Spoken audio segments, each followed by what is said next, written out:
Hi, Hugh Taylor here, coming at you on a Sunday morning from my messy home office once again to talk to you about a topic that does come up a fair amount with my small business customers, and almost all my customers are small businesses or individuals, and that is how to get PR for your small business without hiring a PR firm.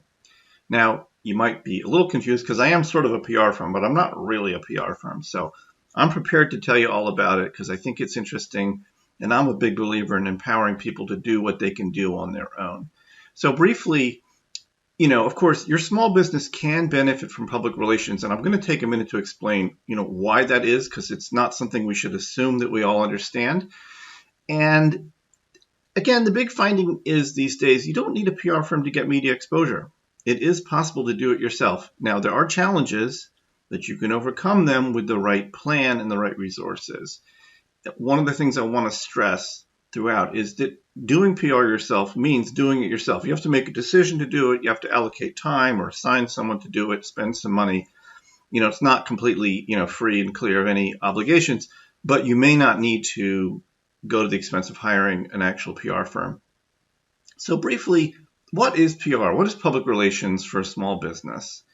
It can mean a lot of different things, but basically it involves getting things like getting covered in the local paper, being featured in a news site that's relevant to your industry. Like I was just talking to a company yesterday, they make prom dresses. So they're, any publication that writes about proms or styles for teenagers, that's their media that they would want to get public relations, get articles about them, or getting on TV and radio, which is the same thing, but it's a different kind of approach is required.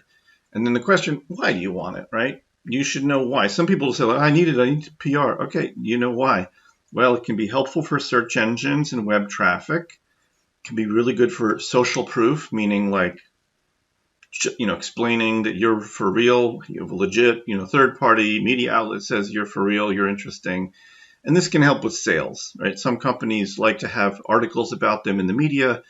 Their salespeople can point to them and say, hey, we're the best of this or that in this industry according to 3 media outlets that you trust, so therefore you should do business with us. So these are all good goals to have in business. It's really part of marketing. PR is usually considered part of marketing. There's one additional thing which I always like to mention, which is PR can be helpful in deflecting negative attention at your business. Now, this is something where you probably do need a PR firm, but if somebody says something bad about you or you get a really bad review, PR can be useful in trying to counteract the effects of that or limit the damage of negative press coverage. But that's probably something you can't do yourself unless you're very clever. So with that in mind, we should ask, what does a PR firm do for you? What do they traditionally do for you? And by the way, I am not opposed to PR firms. A lot of the times they are the best resource for this. The only thing is they're not cheap. This is the question. They can be, most PR firms charge a retainer, can be anywhere from $10,000 to $50,000 a month. So it's a big commitment, right? But what do they do for you for that? They write your press releases. They define a PR strategy for you. They execute it. They reach out to the media. Oftentimes they have relationships with the media, like they know editors and reporters. They can get in touch with them. They can arrange for you to be covered in the press. They can get you included in stories. They can get you quoted as an expert. They're the ones who make it happen for you. So, and until about 10 years ago, I would say you had to have a PR firm. You could not do it yourself. There were a lot of reasons for this, some of which were just cultural. It was just considered something that was not done.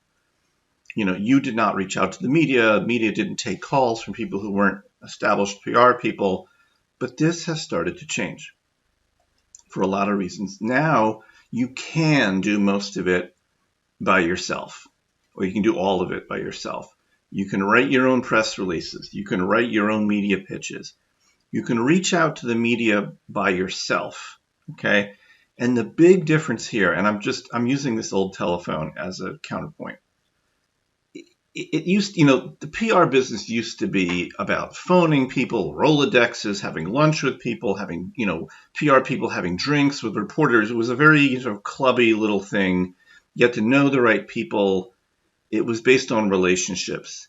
And this is still true kind of at the high end of the business. If you want to retain a top New York City public relations firm, they're going to be able to, go out to lunch with an editor at the New York Times and tell them why they should be writing a story about you. Okay, that's at the high end. If you can afford that, it's a wonderful thing. Most of us can't afford it. Certainly small businesses, can't afford it. The difference now is that you can reach reporters by email, and most of them prefer to be reached by email anyway, because that way they can quickly take a look at what you have. If they're interested, they'll get back to you, and if they're not, they'll just delete it. It takes 2 seconds of their time. It's a much better system. Now, some reporters find this annoying, okay? But they're always looking for a good story, right? If you come to them with a good story, they're interested. They at least want to learn more. You can do it yourself if you do it right. Now, you may need some low-cost freelancers. That's like what we do. We can write press releases for you. We can write media pitches for you. We can research reporter contact information for you. We can reach out to reporters for you. But, when we do it, we're not charging a monthly retainer. We're doing it on a gig-by-gig basis. But this is the revolution today. You can do your own PR. And the cultural stigma is no longer there. 15 years ago, it would have been considered like gauche to reach out to reporters on your own. That would have been like, ew, who are you? Now, they're like, okay, thanks.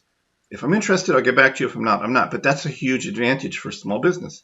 You're doing it yourself. And in some ways, it's almost better. You're saying like, hey, I'm a small business.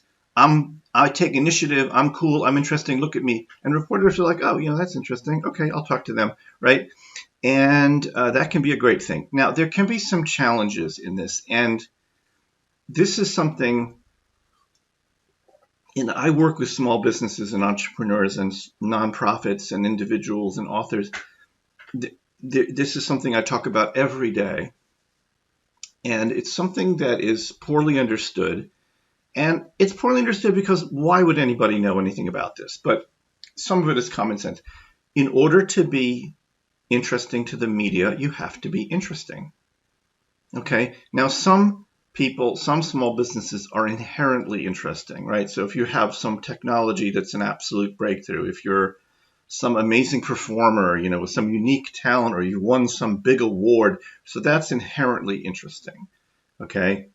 A lot of small businesses are not, and there's nothing wrong with that. But you might be just in a kind of a very competitive category. You're one of many, many small businesses in your competitive category. And the press is like any other potential sort of client, right? How do you get someone to come into your store? How do you get someone to buy from your business? You have to get their attention, and you have to differentiate yourself. It's no different with the press.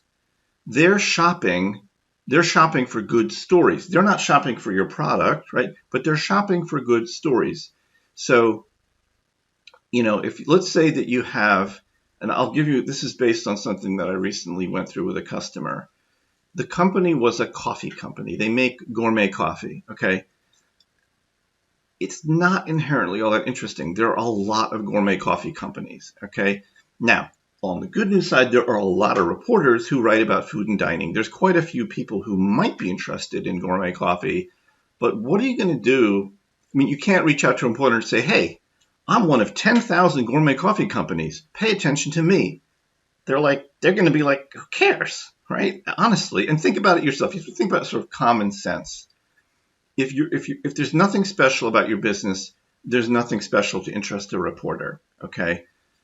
So the challenge there is to get interesting. And this is where you have to have some creativity. And maybe, again, you need maybe a resource like us or someone who can sort of help you think this through. So with this gourmet coffee company, I will tell you, we went through one round of media pitching and we got absolutely no results. This happens sometimes. We sent out a pitch saying, hey, want to tell you about this company. And there was something going on with them. They got some kind of special industry prize or something, but it wasn't enough. Nobody was interested in them. Now, it happens they were in New York City. So we came up with a different idea. I said to the customer, can you arrange a gourmet coffee tasting for the press? Can you arrange like an event where they come over to your place? and you roast the beans and you serve them gourmet coffee, and tell them all about it. So this became an idea. So they set a date, whatever, December 8th, I can't remember what it was. We sent out an email to a bunch of food and dining reporters in the New York City area, and we said, you're invited to a gourmet coffee tasting on this and that date at this time in this place. And we got about 10 responses. One person was going to come. The other 9 were like, oh, I can't come, but I really want to come to the next one. Okay, so this was a successful outcome. This company is now building a media list. They have people interested in them, right? And so they could have done it themselves. And I think next time they will just do it themselves, right? They don't really need us. We got kind of the first one off the ground. You have to be professional. This is where you also, again, may need some help. And there is, just to clarify, there's PR firms and then there's publicists. So there's people you can hire like in an hour. You can buy a few hours of their time and they can help you polish up your press release. This is the kind of thing we do. We do it on a gig by gig basis, but there's also hourly. You don't have to necessarily retain a PR firm to do it. Anyway, so those are some thoughts on getting PR, doing PR by yourself without hiring a firm. There's more discussion points on this in our free ebook, Stop Being Invisible, which is available at the link below. You can also book a time to meet with me on the link below, and there's a special offer if you want to get started doing PR by yourself with our help. We look forward to being in touch, and we encourage you to visit our website, commsfactory.net. We've got other videos and blog posts and resources and templates and stuff there for you if you want. So we'll love to be in touch.